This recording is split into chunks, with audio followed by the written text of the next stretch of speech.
I'm Tavia Forbes. And I'm Monet Masters, and we're Forbes Masters Interior Design. Lighting. It's the unsung hero of the home. And it's easy to get wrong. So we're going to show you how to get it right.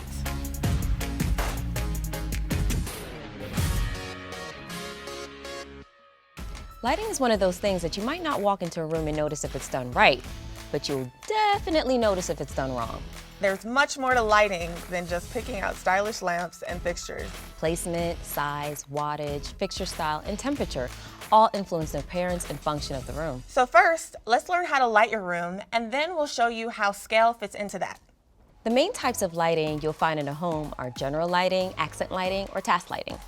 Each type has a specific function that needs to be considered when planning out the lighting of a room. General lighting. This is what's mandatory. General lighting is your overhead lighting throughout your home. It's the main source of light. A hanging fixture, a modest overhead light, or minimal recessed lights can serve as general lighting for a space, whichever fits the room. Typically, the bulb wattage is high, about 40 to 60 watts, casting a pretty bright light.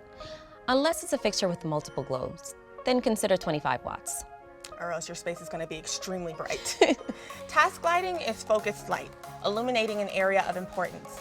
For example, a desk lamp, which would shine light down on your desk, fulfilling the task of lighting the surface. A lamp on your nightstand is also considered task lighting. It lights your bed for reading. There are also picture lights, which are directed to and illuminate art. These are technically task lights as well. They're at work. Finally, there's accent lighting. Accent lights are the pretty light fixtures that look good aesthetically but have no real function, besides providing ambient lighting. A perfect example of this would be wall sconces or rope lights. They're decorative and are only meant to make the space even prettier. Table and floor lamps can also be accent lighting. Their purpose is in their name. They accent. The biggest mistake I see with accent lighting is when it's conflicting with general or task lighting in the room. If you have multiple lighting sources in your space, be sure to know each of their purpose to place them appropriately. But you're not going to light a bedroom the same way you would light a living room, right, Tavia? When lighting a living room, you'll want several sources of general lighting, like a hanging fixture and accompanying recessed lights. Accent lights are also essential for reading or watching TV. A couple of floor lamps or table lamps will do the trick. In the dining room, typically your accent light, which is usually a large hanging light fixture in the middle of the room, also serves as general lighting. In this case, one light source has dual function. You can also add sconces on the walls for more accent lighting. And for a bedroom, a beautiful hanging light fixture can serve as the main light source. Also, accent lighting is a must in this very intimate space.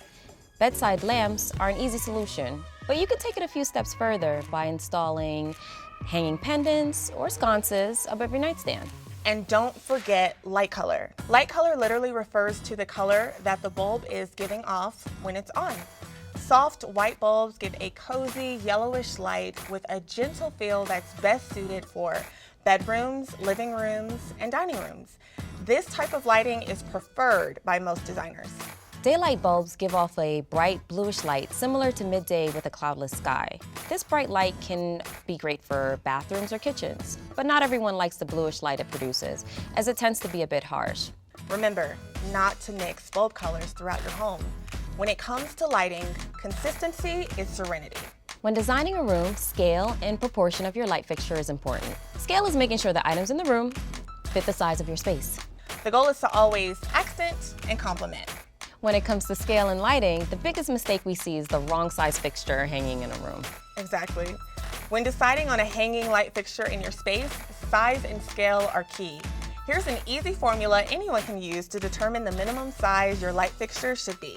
So, measure the length and width of the room, add those two numbers, and then convert the total into inches. So if your room is 12 feet by 10 feet, the ceiling fixture should be at least 22 inches wide. For more lighting tips and to learn more of the basic principles of design, watch our class on Bluprint, Decorating 101.